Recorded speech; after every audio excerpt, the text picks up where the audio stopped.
Oh, a microphony. And a phony at the mic. Quiet, numbskulls, I'm broadcasting. The Doctor of Discernment is now online. You know, much like my show, in that it's a local reaction to things that are happening on a federal level. Dispensing a daily dose of common sense. No prescription required. Wow, do I have a boatload of stuff for you, from the crazy to the absurd. Let's start getting into it because, I mean, it is bizarro world out there. And I say, if it's obvious to me, should be obvious to everybody. Oh, wow. Who could have seen this coming? This is the Fourth Hour with Greg Belfrage. Hold on to your butts.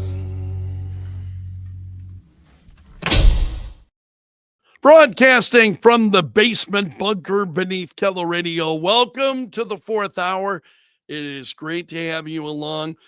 I was getting wrapped up in watching House Republicans are talking again.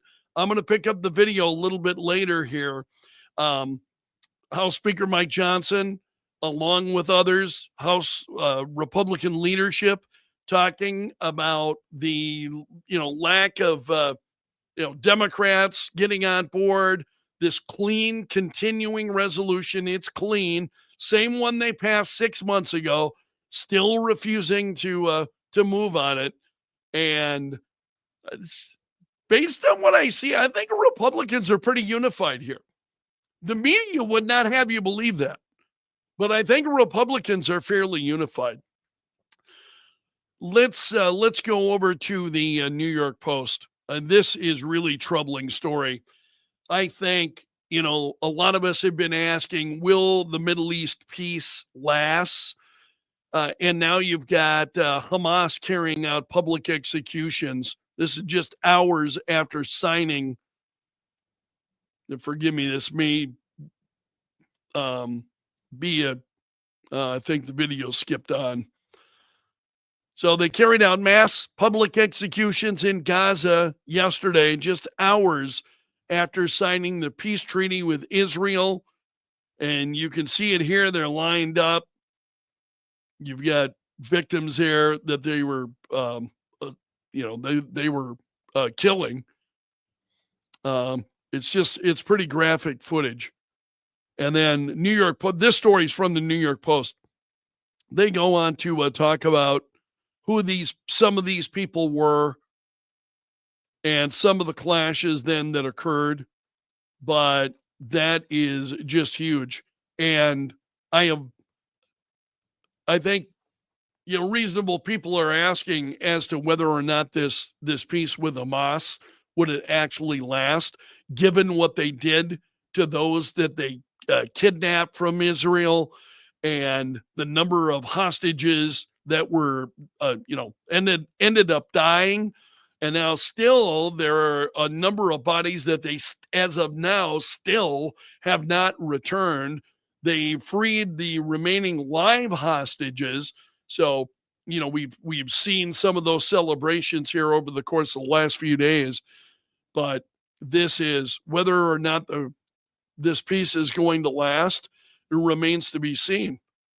The question that comes in, can you find peace with people who are just that brutal? It's pretty amazing. So we'll see what happens.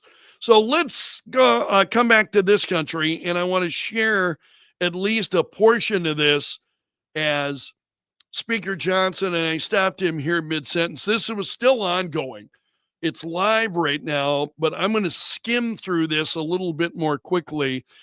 Speaker Johnson is talking about the clean continuing resolution. It's the same one that Democrats passed, Republicans and Democrats passed 6 months ago.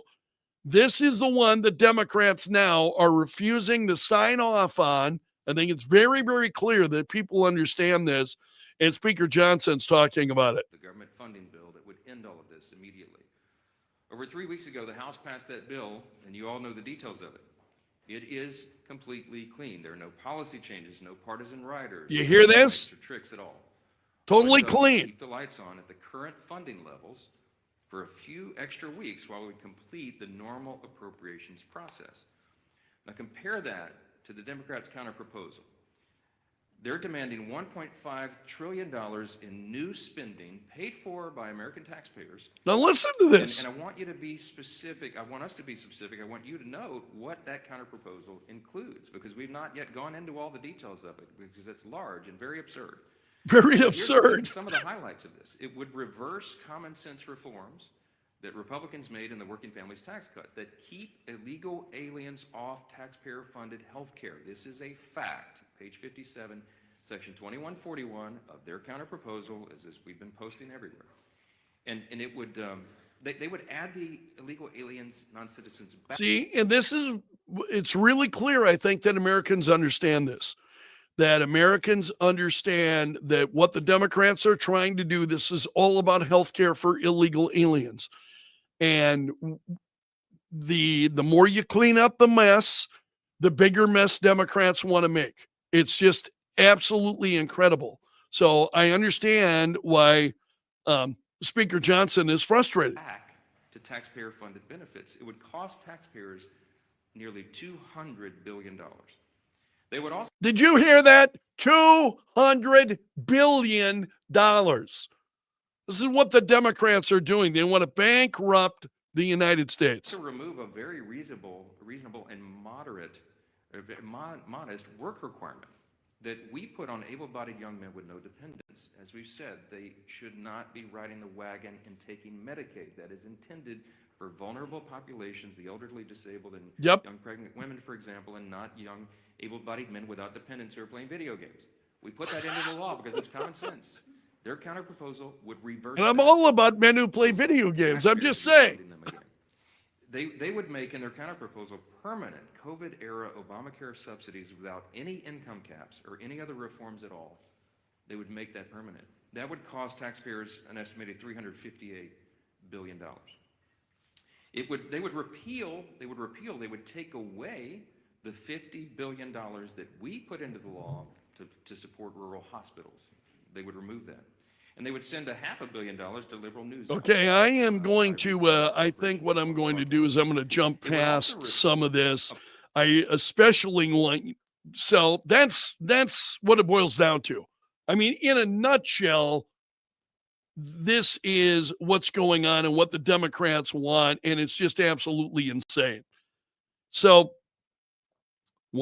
here we go. Steve Scalise spoke, and I watched a portion of this. I thought it was pretty compelling stuff. Let's jump ahead here just a little bit.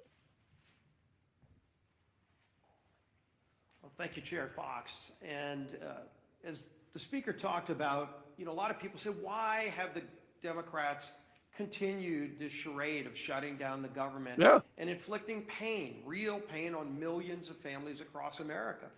And the speaker laid it out real clear.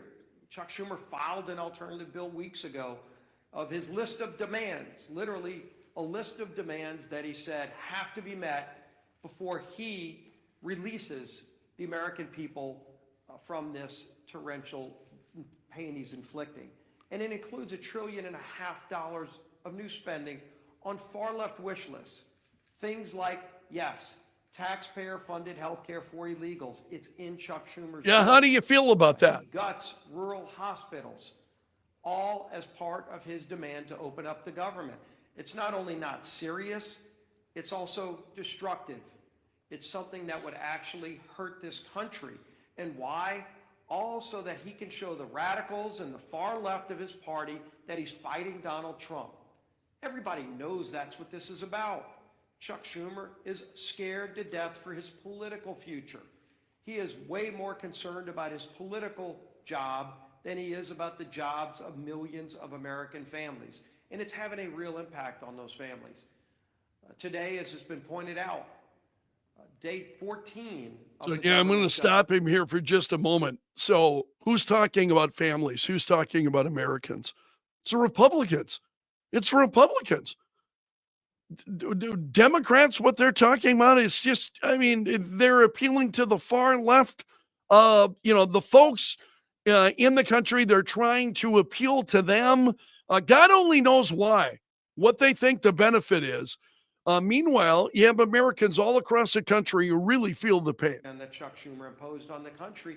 And it is the day where checks would normally be starting to be processed for all of the government workers, many of whom will not get a paycheck because of Chuck Schumer's shutdown. You're already starting to see flight delays.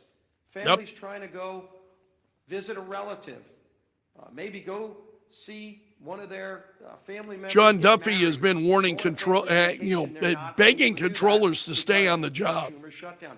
Our men and women in uniform at risk of losing their pay. And I will credit Donald Trump for a lot of things, but if you look, President Trump has not sat by and just waited for Chuck Schumer to get over his tantrum. President Trump has continued to do his job for the American people. And thank God, because the world is a safer place with President Trump at the helm. We saw that yesterday.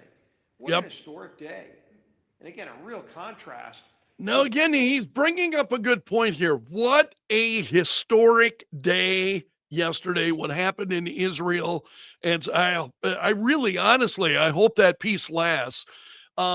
Historic day, and you wouldn't know it in this country. I mean, and I talked about this on the air yesterday. You look at the way the president was received by the Knesset in Israel, the way he was then in Egypt, the reception of the president, just absolutely incredible. But in this country, it's nothing but hate and vitriol. The temper tantrum that Chuck Schumer's having to appease the most radical elements of the far left base here in America. President Trump traveled to Israel, traveled to Egypt to sign historic peace accords, to oversee the release of hostages. Finally, all of the living hostages returned home to their loved ones after more than 2 years since the October 7th attack by Hamas. And one of the hostages, I think it's really important to hear this, because when you talk about real leadership, not just here in America, and the leadership that President Trump has provided to our country, but what that leadership means to the world, not only to our allies, but to the bad guys around the world. And yes, there are really bad people around the world. One of the former hostages who was released yesterday, Omar Shem Tov, credited President Trump with getting the hostages home. And he said, Hamas, quote, was very scared of Trump. They wanted Kamala to be elected. As soon as Donald Trump was elected, they understood that he wanted to bring us back home. So immediately, the way they treated me changed. That was a direct quote from one of the hostages who was released yesterday. You can see that leadership by President Trump on the world stage, and just such an historic day. Which the media hides and distorts. In Middle Eastern countries. Peace in the Middle East. It used to be a platitude. It's pretty crazy. I'm going to leave this here. It's pretty compelling testimony. You can find the whole thing at YouTube if you want to watch it for yourself. And I recommend that you do, because I must have watched 10 to 15 minutes of it prior to starting this. And it's pretty compelling stuff. I've got a few other stories that I wanted. I talked about this on the air this morning. This is the president on True Social, and he's discussing the Time Magazine writing a relatively good story about me, but the picture may be the worst of all time. And I wanted you to see it. So he says, they disappeared my hair. They had something floating on the top of my head that looked like a floating crown. Really weird, the president says. And I have seen headlines, Yahoo, where was that story from? Mediaite, Trump fumes. Trump is fuming over the time. Does this look like did these sounds like the word? Really weird. These sound like the words of somebody who is fuming? I'm telling you, the left-wing media in this country, it's just absolutely incredible. So that's what the president said. Now I want to show you the actual Time Magazine so you can see the, I mentioned it on the air, but I'm pressing wrong buttons here. I think I'd know how to do this by now. Here we go. That's the Time magazine cut. That, can we agree that is a bad photo? That is a bad photo. His triumph. The leader Israel needed, and there he is, and Trump doesn't like his hair. There's nothing you see. So it's just absolutely incredible. And I think they do that on purpose. I think they purposefully, pull some of these photos that look bad, that they don't look bad, trying to make Trump look bad. It's just absolutely incredible. And I think I'm going to leave it there for this morning. That's a wrap from the bunker. You have made it to the end of the video, so you are part of my gallery of champions. Special thanks to the Bunker Brigade. Those are the folks that are here each and every day. I'm so grateful for all of you. If you haven't subscribed on YouTube, please do so. I would really, really appreciate it. Doesn't mean you have to watch every video I put up, but just subscribe so you're part of what we're doing. And it means a lot to me. So until tomorrow, my friend, I'm underground and gone.